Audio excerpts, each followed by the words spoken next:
ഗാസയിൽ യുദ്ധം അവസാനിച്ചു എന്ന് ട്രംപ് പറയുന്ന സമയത്ത് ഇസ്രയേലും ഹമാസും തമ്മിലുള്ള ഒത്തുതീർപ്പിന്റെ ഭാഗമായി 2023 ഒക്ടോബർ 7-ന് ഹമാസ് തടവിലാക്കിയ ബന്ദികളിൽ, ഇസ്രയേലികാരായ ബന്ദികളിൽ ഇപ്പോൾ അവശേഷിക്കുന്ന ഏതാണ്ട് 20ഓളം പേരെ വിട്ടയക്കുകയാണ്. ഇതിൽ ഏറ്റവും ആദ്യം 7 പേരെയാണ് റെഡ് ക്രോസിന് കൈമാറിയിരിക്കുന്നത് എന്നാണ് വാർത്ത.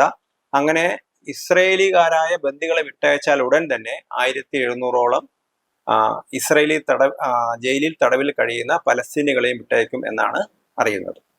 കോഴിക്കോട് ജില്ലയിലെ പേരാമ്പ്രയിൽ നടന്ന പ്രകടനത്തോടനുബന്ധിച്ച് MP-യും കോൺഗ്രസ് നേതാവുമായ ഷാഫി പറമ്പിലിനെ മർദ്ദനമേറ്റിരുന്നു. ഷാഫി പറമ്പിലിനെ മർദ്ദിച്ചത് പോലീസല്ല എന്നാണ് ആദ്യം പോലീസ് പറഞ്ഞത്. ലാത്തിചാർജിലല്ല അദ്ദേഹത്തിന് പരിക്കേറ്റത് എന്നാണ് പറഞ്ഞിരിക്കുന്നത്. ഇപ്പോൾ പോലീസ് പറഞ്ഞിരിക്കുന്നത് തങ്ങളുടെ ആളുകൾ തന്നെയാണ് ഷാഫി പറമ്പിലിനെ മർദ്ദിച്ചത് എന്നാണ് പറയുന്നത്.